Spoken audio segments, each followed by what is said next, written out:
What's up, guys? Welcome back to Finance to Fly. My name is Luke and I'm here to help you elevate your travel while minimizing your spending. Today we got a new episode of Travel Rewards Weekly What's New, where we cover all the things happening in the points and miles space over the last week. Let's jump in.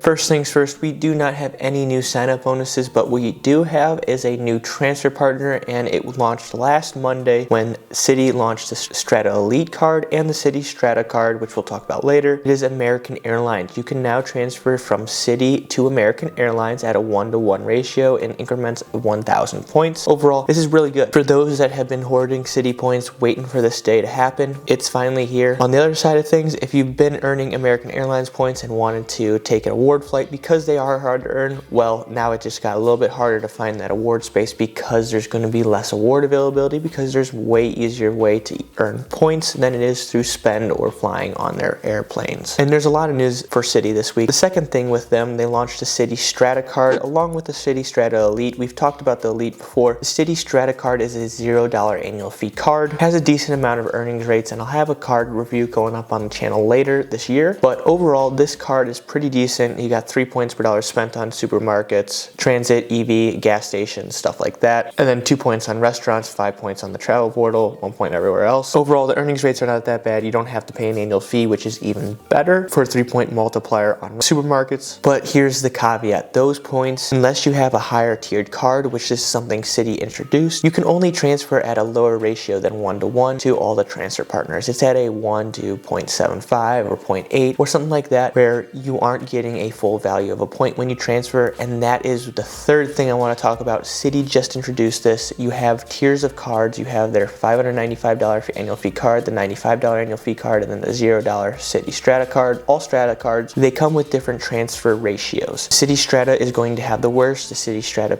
Elite will have the best. The Citi Strata Premier is the same as the Elite, but in order to get the 1-to-1 ratios now, you do have to pay an annual fee card, and I don't like that. It is setting a standard in the industry that is going to eventually have Chase, Amex, Capital One all move towards there. Once someone does it, that makes them have the green light to go ahead and do it. I can already see Amex being the first one to do it next, just because they do have 0 annual fee cards like the Blue Business Plus and the Amex Green, which is a lower annual fee. I could definitely see them doing that, just at a more advanced and more vicious rate. Chase already does that when they have the transfers only available to the Sapphire cards. It is a change in the industry that I think will be negatively affected over the next couple years, but hopefully we don't see that for a while, because I want to be able to use all my Amex points and my Chase points before that happens. Either way, I could see that happening with Amex and Chase coming up, especially because they have been changing their transfer partners and changing their transfer ratios in the last couple months. Emirates is a good example for Amex. If they can go ahead and move it to 5-to-4 ratio for their lower tiered cards and then the 1-to-1 ratio on their higher tiered cards, they would definitely do that, because the annual fee is worth more to them than transferring the points over, especially because if you're paying the higher annual fee, you might not be transferring that many points over or whatnot. Overall, it's a new value proposition that the card issuers are able to add to their cards, and it'll be interesting to see how they evolve. Maybe they do introduce a higher tiered card, Amex and Chase, a $1,000, $2,000 card, and you get a 1-to-2 ratio transfer bonus, something like that. It could be interesting to see how they do play it. In the short period, if it is added, I don't see it being advantageous to the consumer, but in the long run, it could be, depending on how they evolve it.